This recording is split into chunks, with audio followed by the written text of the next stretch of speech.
یہ بھی ہے کہ اب دوبارہ اس کے اندر زندگی آ نہیں سکتی۔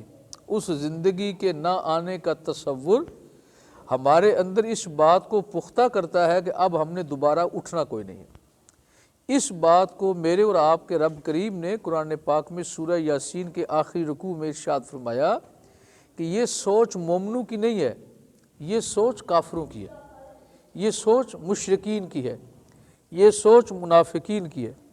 ان کے دل میں یہ خیال آتا ہے، وہ سمجھتے ہیں کہ دیکھو ہم نے اپنے ہاتھوں ایک آدمی کو جلا دیا، اس کو ختم کر دیا، منو مٹی کے اندر دفنا دیا، اب اس کی واپسی کی کوئی صورت نہیں ہے، اب وہ دوبارہ بچ نہیں سکتا، اب وہ دوبارہ زندہ نہیں ہو سکتا۔ اس زندگی کے نہ ہونے کے سبب سے سمجھ بیٹھے کہ اب یہ کسی کام کا نہیں ہے، جو کرنا تھا کر لیا، اب یہ ختم ہو گیا۔ تو میرے اور آپ کے رب کریم نے قرآن پاک میں آگاہ فرما دیا ہے، فرمایا میرے بندو تم کیا سوچ رہے ہو؟ تمہارے دل میں یہ خیال آیا ہے کہ اب میں دوبارہ کسی کو زندہ کرنے کی صلاحیت نہیں رکھتا؟ خبردار، ایسی بات بالکل نہ کرو، میری شان یہ ہے۔ سبحان اللہ۔ فرمایا وَضَرَبَ لَنَا مَثَلًا وَنَسِيَ خَلْقَهُ قَالَ مَن يُحْيِي الْعِظَامَ وَهِيَ رَمِيمٌ۔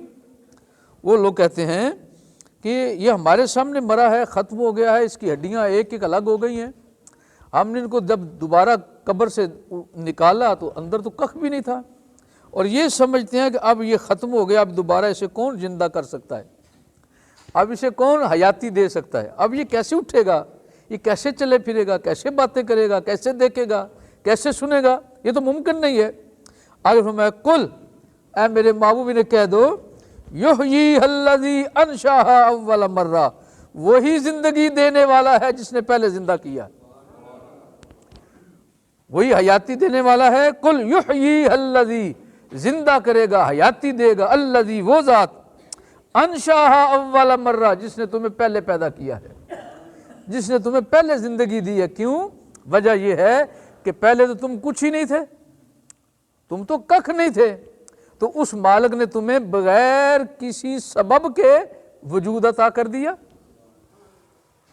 کیا تمہارے روح کا کوئی وجود تھا؟ نہیں، وہ روح اس بدن میں آیا، اس بدن کی تیاری کے لیے اللہ نے اس جہان میں عالم اسباب میں سبب رکھا، لیکن روح کو بنانے کا کیا سبب ہے؟ وہ کس شے سے بنا ہے؟ قرآن پاک میں ایک اور جگہ پر اللہ تعالیٰ نے آگاہ کیا ہے، میرے محبوب یہ بندے تجھ سے روح کے متعلق سوال کرتے ہیں، یسألونک عن الروح، یہ تم سے روح کے متعلق سوال کرتے، کیا چیز ہے، کیسے بنی ہے، یہ کہاں ہوتی ہے، کس طرح کی ہے؟ تو آپ کو فرمایا قل الروح من امر ربی، اے میرے محبوب آپ کہہ دیں یہ تمہاری عقل میں آنے والی بات نہیں ہے، یہ بس اللہ کا حکم ہے جو پورا ہو کے سامنے نظر آ رہا ہے، یہ تمہارے شعور میں آنے والی بات نہیں ہے۔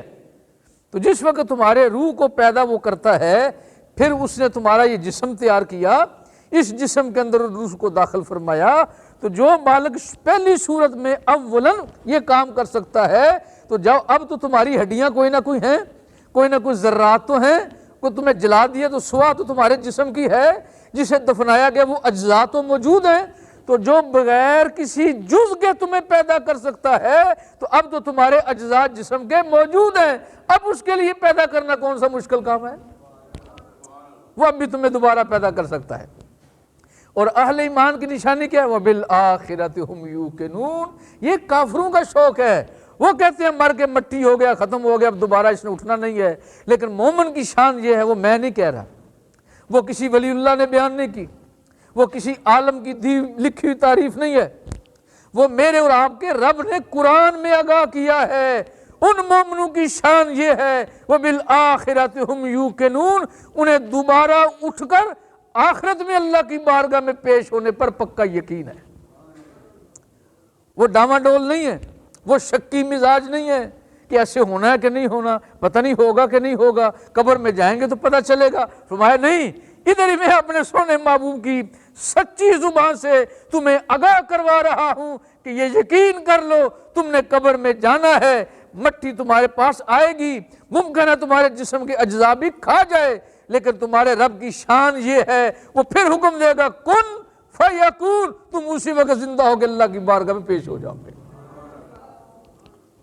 حضرت عمر فاروق رضی اللہ تعالیٰ نے حضور کی بارگاہ میں عرض کیا، یا رسول اللہ صلی اللہ تعالی علیہ وسلم، جب مٹی میں جائیں گے مٹی تو ہمارا جسم کھا لے گی، ہڈیاں ختم ہو جائیں گی، بال سوا بن جائیں گے، پھر اللہ کی بارگاہ میں جب جائیں گے تو ہمارا تو عقل سارا مٹی میں مل گیا، دماغ ہے نا، مغز، وہ سارے کا سارا کیڑے کھا گئے، مٹی کھا گئی، سب کچھ ختم ہو جائے گا۔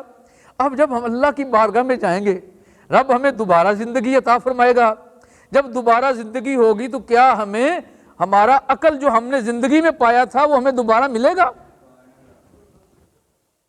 وہ تو سارا ملیا میٹ ہو گیا، اسے تو سارے کیڑے کھا پی گئے ہیں، تو کیا اس وقت کیا میرا عقل سلامت رہے گا؟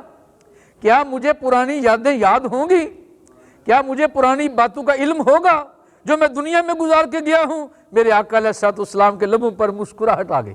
حضور نے فرمایا، اے عمر مبارک ہو، گھبراؤ نہیں، جب اللہ تمہیں زندگی دوبارہ دے گا تو وہ تمہیں عقل دینے پر بھی قادر ہے، اللہ تمہیں دوبارہ عقل بھی عطا فرما دے گا۔ کہ آقا جب اللہ عقل دے گا تو کیا مجھے پرانی باتیں بھی یاد ہوں گی؟ فرمایا، جو تم نے کیا ہے، گزر کے گئے ہو، ہر شے اللہ تمہیں دوبارہ آگاہ فرمائے گا اور تمہاری عقل کا حصہ ہوگا۔ آقا اب مجھے یقین ہو گیا ہے، سکون ہو گیا ہے۔ تو میں کیسے؟ کہ آقا اگر میرا عقل سلامت رہا تو میرا رب مجھ سے جو پوچھے گا میں سوال کا جواب دیتا جاؤں گا۔